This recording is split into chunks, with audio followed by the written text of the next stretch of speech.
ഒരു WhatsApp message. ജർമ്മനിയിൽ 4 ലക്ഷം രൂപ ശമ്പളം. ജർമ്മൻ ലാംഗ്വേജ് വേണ്ട, ഇന്റർവ്യൂ ഇല്ല, വിസ ഗ്യാരണ്ടീഡ് ആണ്, പ്രോസസ്സിംഗ് ഫീ ജസ്റ്റ് 2 ലക്ഷം.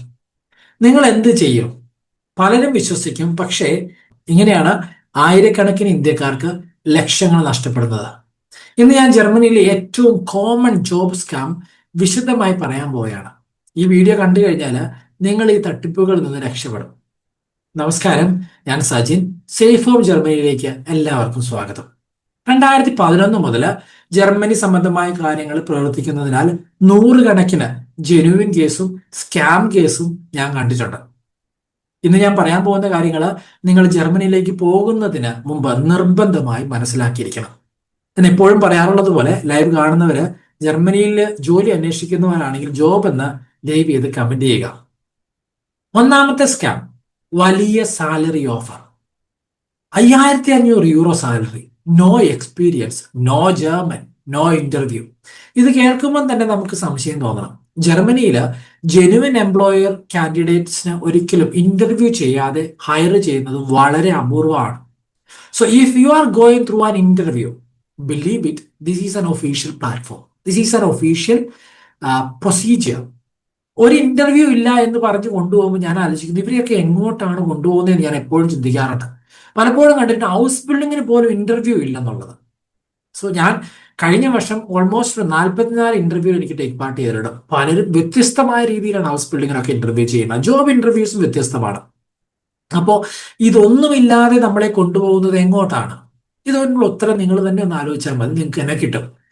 സ്കാം നമ്പർ 2, ആദ്യം പ്രോസസ്സിംഗ് ഫീ. സാർ 3 ലക്ഷം അടച്ച വിസ റെഡി. ഇതാണ് ഏറ്റവും വലിയ സ്കാം. ജെനുവിൻ ജർമ്മൻ എംപ്ലോയർ ആണെങ്കിൽ നിങ്ങൾ ഇന്ന് ജോബ് നൽകാൻ വലിയ തുക ഈടാക്കാറില്ല. റിക്രൂട്ട്മെന്റ് പ്രോസസ്സിൽ ചില നിയമാനുസൃത ചെലവുകൾ ഉണ്ടായേക്കാം, but expenses are there still. പക്ഷേ ജോബ് ഗ്യാരണ്ടി എന്ന പേരിൽ വൻ തുക ആവശ്യപ്പെടുന്നത് വലിയ റെഡ് ഫ്ലാഗ് തന്നെയാണ്. Scam number 3, fake offer letter. ലോഗോയുണ്ട്, സിഗ്നേച്ചർ ഉണ്ട്, PDF ഉണ്ട്, പക്ഷേ കമ്പനി ഇല്ല, വെബ്സൈറ്റ് ഇല്ല, HR ഇല്ല. ഓഫർ ലെറ്റർ കിട്ടിയ കമ്പനി വെബ്സൈറ്റ് പരിശോധിക്കുക, നിർബന്ധമാണ്. You should ask them company website ഏതാണ്, കമ്പനിയുടെ ഇൻഫർമേഷൻ എന്താണ്. നിങ്ങൾക്ക് ആരെങ്കിലും ഉണ്ട്, വിട്ട് അന്വേഷിക്കുക. പെട്ടുകിടക്കുന്ന ലിസ്റ്റ് വേണേൽ എനിക്ക് തരാറുണ്ട്. ഓക്കെ. അതേപോലെ തന്നെ ലിങ്ക്ഡിനുണ്ടോ, കൊമേഴ്ഷ്യൽ രജിസ്റ്റർ ചെയ്ത കമ്പനിയാണോ. സോ ഓട്ടോമാറ്റിക് കഴിഞ്ഞ വർഷം എൻ്റെ അടുത്ത് ഹൗസ് ബിൽഡിങ്ങിനായിട്ട് ആൾക്കാർ ചോദിച്ചപ്പം അവരെന്നോട് ചോദിച്ചു കമ്പനി എവിടെയാണ് രജിസ്റ്റർ ചെയ്തതെന്നുള്ളത്. ദൈവകൃപയാൽ കമ്പനി രജിസ്റ്റർ ചെയ്ത് ജർമ്മനിയിലായതുകൊണ്ട് ഇമീഡിയറ്റ് അവരെനിക്ക് ഇന്റർവ്യൂ പ്രൊസീജിയർ വന്നു. സോ ഞാൻ അത് കടന്നു പോയതാണ്. അവർ മെയിൽ ചെയ്തു, ഇന്ന ഡോക്യുമെന്റ്സ് ക്ലിയർ ആയിട്ട് നിങ്ങൾ എനിക്ക് സബ്മിറ്റ് ചെയ്യാൻ പറഞ്ഞിട്ട് തന്നു. അതിനുശേഷമാണ് അവര് ഈവൻ പേഴ്സൺ ടു പേഴ്സൺ ഇന്റർവ്യൂവിന് പോലും അവർ വന്നിരുന്നത്. സോ ഇങ്ങനെയുള്ള കാര്യങ്ങൾ നിങ്ങൾക്ക് ചെക്ക് ചെയ്യാവുന്നേ ഉള്ളൂ. Why do you trust somebody blindly? നിങ്ങളുടെ ഫോണിൽ നിങ്ങൾക്ക് ആ ഇൻഫർമേഷൻ ഒക്കെ കിട്ടുമ്പോൾ. Scam number 4, fake visa promise. എംബസിയിൽ ആളുണ്ട്, വിസ ഉറപ്പാണ്. ജർമ്മൻ വിസ തീരുമാനിക്കുന്നത് എംബസിയാണ്. സോ VFSൽ എനിക്ക് ആളുണ്ട്, നെവർ ട്രസ്റ്റ്. എപ്പോഴും എനിക്ക് VFSൽ ആളുണ്ട്, അങ്ങനെയാണ് ഇങ്ങനെയാണ്. നോ. എന്റെ ഇത്രയും വർഷത്തെ എക്സ്പീരിയൻസിൽ പറയാം, വിസ തീരുമാനിക്കുന്നത് ജർമ്മൻ എംബസിയാണ്. അത് ചെറിയ മൈന്യൂട്ട് മിസ്റ്റേക്ക് ഉണ്ടെങ്കിലും മിസ്റ്റേക്കിൽ പോലും നമുക്ക് വിസ റിജക്റ്റ് ആയിപ്പോ. ചിലപ്പോൾ നമ്മുടെ മിസ്റ്റേക്ക് അറിയാം, ചിലപ്പോൾ അവരെ മിസ്റ്റേക്ക് ആയിരിക്കാം. റിജക്ഷൻ ആയിക്കഴിഞ്ഞാൽ വീണ്ടും ഈ പറയുന്ന പ്രശ്നങ്ങളൊക്കെ സോൾവ് ചെയ്തിട്ട് വീണ്ടും അപ്ലൈ ചെയ്യുക. അല്ലാതെ കാശ് കൊടുത്താൽ കിട്ടുന്ന ഒരു വിസ ആയിട്ടൊന്നും എനിക്ക് ഇതുവരെ ജർമ്മൻ വിസയുടെ കാര്യത്തിൽ തോന്നിയിട്ടില്ല. So I say it truly and faithfully. Okay. അല്ലാതെ വെറും കൺസൾട്ടൻസ് അല്ല ഈ വിസ തീരുമാനിക്കുന്ന ഒന്ന്. Scam number 5, fake accommodation. ജർമ്മനിയിൽ റൂം ബുക്ക് ചെയ്യാം, അഡ്വാൻസ് അയക്ക്, പക്ഷെ വീടില്ല, ഓണറില്ല, കാശ് പോയി. Scam number 6, fake interview. വളരെ കോമൺ ആണ് ഇപ്പോൾ. പിള്ളേരെ പിടിച്ചു നിർത്താൻ വേണ്ടി, അല്ലെങ്കിൽ ഈ നമ്മുടെ ആൾക്കാരെ പിടിച്ചു നിർത്താൻ വേണ്ടി എന്ത് ചെയ്യും, സൂമിൽ ഒരു ഇന്റർവ്യൂ വെക്കും. പക്ഷെ കമ്പനി ഡൊമൈൻ ഇല്ല, HR ഇല്ല, ഫേക്ക് ഇമെയിൽ അഡ്രസ്സും ആയിരിക്കും. WhatsApp requirements. ഒഫീഷ്യൽ കമ്പനിയാണ്, വാട്സപ്പ് വഴി ജോബ് ഓഫർ ലഭിക്കും. വളരെ അപൂർവമായിരിക്കും ഇങ്ങനെയൊക്കെ ചെയ്യുന്നത്. ഇഷ്ടംപോലെ വാട്സപ്പ് ഗ്രൂപ്പുകൾ ഇപ്പോൾ ഉണ്ട്. ചെന്നൈക്ക് ഇപ്പം കൊണ്ടുപോകും, ഒരു ദിവസത്തിനുള്ളിൽ കൊണ്ടുപോകും. ഡിഫിക്കൽട്ട്. അതേപോലെ തന്നെ ഇങ്ങനെ പിള്ളേർ ഇങ്ങനെ നിറച്ചു വെച്ചിരിക്കുക ഓരോ ഗ്രൂപ്പിലും. കാരണം ഓരോരുത്തരെ പിക്ക് ചെയ്യാലോ. അതുകൊണ്ട് എപ്പോഴും ശ്രദ്ധിക്കുക, നിങ്ങൾ എങ്ങോട്ട് പോകുന്നെങ്കിലും just type it and know that you are going there. Okay. അതേപോലെ തന്നെ ഒഫീഷ്യൽ ആയിട്ടുള്ള ഡോക്യുമെന്റേഷൻ ആണോ നിങ്ങൾ വെരിഫൈ ചെയ്യണം. അതേപോലെ തന്നെ ഒരു കോൺടാക്ട് ഡീറ്റെയിൽസ് ഇമെയിൽ ഉണ്ടോ എന്ന് നോക്കണം. ഇനി എങ്ങനെയാണ് ജെനുവിൻ ജോബ് തിരിച്ചറിയാമെന്ന് ഞാൻ പറയാം. കമ്പനി വെബ്സൈറ്റ് നോക്കാം, ഒഫീഷ്യൽ മെയിൽ നോക്കാം, ലിങ്ക്ഡിൻ പ്രസൻസ് നോക്കാം, ജർമ്മൻ അഡ്രസ് നോക്കാം, കൊമേഴ്ഷ്യൽ രജിസ്ട്രേഷൻ ഉള്ളത് നോക്കാം, ഗ്ലാസ് ഡോർ റിവ്യൂസ് നോക്കാം, ഗൂഗിൾ റിവ്യൂസ് നോക്കാം, ഇന്റർവ്യൂ പ്രോസസ് നോക്കാം, റിട്ടേൺ കോൺട്രാക്ട് നോക്കാം. ഇനി ജർമ്മനിയിൽ ജോലി കിട്ടാനുള്ള ശരിയായ വഴി എന്താണെന്ന് നോക്കാം. Official company website. പക്ഷേ എൻ്റെ ഒരു ബേസിക് എക്സ്പീരിയൻസ് ഞാൻ പറയാം, നമ്മൾ എത്രത്തോളം ഇന്ത്യയിൽ നിന്ന് ഇതിനു വേണ്ടി അപ്ലൈ ചെയ്യുമ്പോഴും പലപ്പോഴും കിട്ടാറില്ല, because we R on third world countries.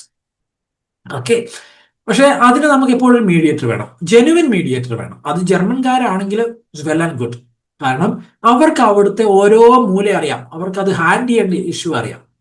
ഞാൻ സ്പെസിഫൈ ചെയ്ത് ഞാൻ പറയുന്നില്ല, കാരണം എന്ന് വെച്ച് കഴിഞ്ഞാൽ ഇത് കുറേ ഇഷ്ടം പോലെയുള്ള ഞാൻ പറഞ്ഞുതരാം. ഇതൊക്കെ ഇങ്ങനെ നടത്തുന്ന ആൾക്കാരെ എനിക്ക് വൺ ബൈ വൺ ആയിട്ട് എനിക്കറിയാം. സോ നിങ്ങൾക്ക് ജെനുവിൻ ആയിട്ട് അവിടെ ഒരാളെ അറിയാമെങ്കിൽ so it is very helpful. Okay. Especially ജർമ്മൻകാരായിട്ട് നിങ്ങൾക്ക് ഡയറക്റ്റ് കണക്ഷൻ ഉണ്ടെങ്കിൽ, സോ അവർ ഈ ഫീൽഡിലാണെങ്കിൽ, അല്ലെങ്കിൽ ജർമ്മൻകാരുമായിട്ട് കണക്ഷൻ ഉണ്ടെന്ന് ചോദിച്ചാൽ നടക്കണമെന്നില്ല, ഈ ഒരു മേഖലയിലുള്ളവരുമായിട്ട് കൃത്യമായിട്ട് നമുക്ക് കണക്ഷൻ ഉണ്ടെങ്കിൽ നമുക്ക് കൃത്യമായിട്ട് കിട്ടാൻ പറ്റും. അതുകൂടാതെ നമുക്ക് സ്റ്റെപ്പ് സ്റ്റോൺ എന്ന് പറഞ്ഞ വെബ്സൈറ്റ് ഉണ്ട്, ഇൻഡീഡ് ജർമ്മനി ഉണ്ട്, മേക്ക് ഇറ്റ് ഇൻ ജർമ്മനി ഉണ്ട്, ഫെഡറൽ എംപ്ലോയ്മെന്റ് ഏജൻസിയുടെ വെബ്സൈറ്റ് ഉണ്ട്, ബുണ്ടൻസ്ടാഗിന്റെ ആർബൈറ്റ് ഉണ്ട്. ഇങ്ങനെ കുറെ കാര്യങ്ങളുണ്ട് നമുക്ക് കിട്ടാനായിട്ട്. എന്താണ് ഏറ്റവും വലിയ റെഡ് ഫ്ലാഗ്? വിസ ഗ്യാരണ്ടീഡ് ആണ്, നോ ഇന്റർവ്യൂ എന്ന് പറയുന്നത് നോക്കുക, ഹ്യൂജ് സാലറി നോക്കുക, അഡ്വാൻസ് പേയ്മെന്റ് വാട്സപ്പിൽ എല്ലാം കിട്ടുക, ജിമെയിൽ നോക്കുക, മെയിൽ ഐ ഡി നോക്കുക, പിന്നെ അർജന്റ് പേയ്മെന്റ്, ഇങ്ങനത്തെ കാര്യങ്ങളൊക്കെ വരുവാണെങ്കിൽ നിങ്ങൾ ഒന്നൊന്ന് ചെക്ക് ചെയ്തിട്ട് വേണം ഇത് നമ്മൾ ഫോർവേഡ് ചെയ്യാനായിട്ട്. എന്നെ സംബന്ധിച്ചിടത്തോളം, അല്ലെങ്കിൽ നമ്മളെ സംബന്ധിച്ചിടത്തോളം, ജർമ്മനി എന്ന് പറയുന്നത് മികച്ച രാജ്യമാണ്. പക്ഷേ സ്കാമേഴ്സും ജർമ്മനി എന്ന പേരിൽ ഉപയോഗിച്ച് ആളുകളെ ചതിക്കാം, വഞ്ചിക്കാം. ഇതൊക്കെ നമ്മുടെ ഒരു കോൺഷ്യൻസിന്റെ പ്രശ്നമാണ്, നമ്മളൊരു അവേക്ക് ആവാത്തത് കൊണ്ട് പ്രശ്നമാണ്. സോ അതുകൊണ്ടാണ് ഞാൻ പറഞ്ഞത് വെരിഫൈ, റിസർച്ച്, തിങ്ക്. പിന്നീട് കാശ് പിന്നീട് കാശ് പോയിട്ട് പറഞ്ഞിട്ട് കാര്യമൊന്നുമില്ല. ഓക്കെ. ഞാൻ എപ്പോഴും പറയാറുള്ളത് പോലെ നമ്മുടെ ഈ ചാനലിൽ ജർമ്മൻ റിലേറ്റഡ് ആയിട്ട് കണ്ടന്റ് മാത്രമേ വരുള്ളൂ. അത് എല്ലാ ദിവസവും 7 മണിക്കും 10 മണിക്കും ഉണ്ടാവും. സോ 10 മണിക്ക് മോസ്റ്റ്ലി നമുക്ക് ലൈവ് ആയിരിക്കും വരാറുള്ളത്, പക്ഷേ 7 മണിക്കുള്ള വീഡിയോ എപ്പോഴും ഉണ്ടാവും. സോ നിങ്ങൾക്ക് ജർമ്മനി പോകാൻ ആൾക്കാർക്ക് നിങ്ങളുടെ ഡേറ്റ് തന്നെ ജർമ്മനി പോകാൻ ഇഷ്ടപ്പെടുന്നവരുണ്ടെങ്കിൽ, അതേപോലെ തന്നെ ഞാൻ പറഞ്ഞു, I'm the founder of ഡോയ്ച്ച് മിറ്റ് സർജൻ, ജർമ്മൻ ലാംഗ്വേജ് പഠിപ്പിക്കുന്ന ഒരു ഇൻസ്റ്റിറ്റ്യൂഷൻ ആണ്. So you can check it on website, Instagram, Facebook, will find me. And German language പഠിക്കണമെങ്കിൽ A1 തൊട്ട് C2 വരെ നമുക്ക് ക്ലാസ്സുകളുണ്ട്. So you can join us and learn the language with us. And if you need any further help, so we are happy to assist you. Okay. ഈ channel subscribe ചെയ്യാൻ മറക്കരുത്, അതേപോലെ share ചെയ്യാൻ മറക്കരുത്. See you tomorrow and God bless you.